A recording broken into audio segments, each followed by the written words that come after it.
phoenix, born from the ashes. I take care of my own. Torn down where assassins. Le 1er août 2003, l'actrice Marie-Trentine mourait 6 jours après avoir été frappée à de multiples reprises par son compagnon de l'époque Bertrand Cantat, chanteur du groupe Noir Désir. Un féminicide et des violences conjugales que l'on ne nommait pas encore ainsi. Retour sur les lignes des journaux de l'époque. Quand l'affaire éclate, les médias parlent dans un premier temps d'une violente dispute avec une gifle. La thèse de l'accident suite d'une chute de l'actrice dans les escaliers de son hôtel est privilégiée.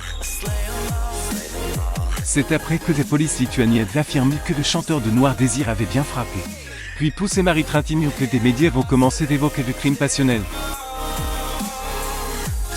Le passion dans le couple semble être au cœur du traitement médiatique. François titre son article « Une anticonformiste tuée par les passions ». Parima parle d'une femme victime de les passions. De nombreux articles se concentrent surtout sur Bertrand Cantat et ses carrières. Un article du journal du dimanche titre « Cantat et chute d'une idole ». Couverture de Parima.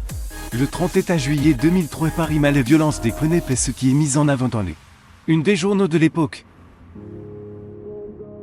Sa mort, tout bien qu'involontaire, est mise en retrait par rapport à l'histoire et la tragédie entre deux grandes stars.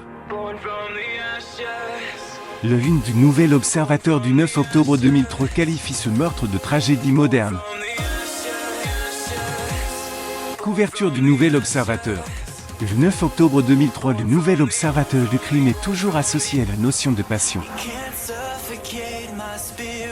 Leur amour semble diminuer l'importance des coups portés contre l'actrice.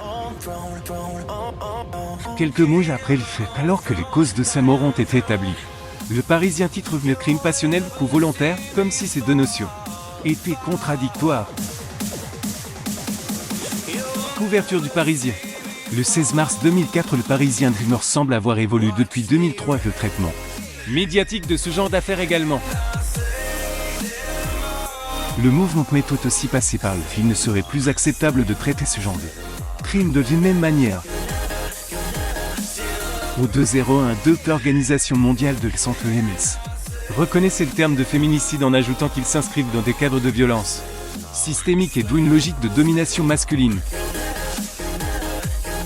La France possède à présent une qualification spéciale pour ce genre de crime avec le terme de meurtre sur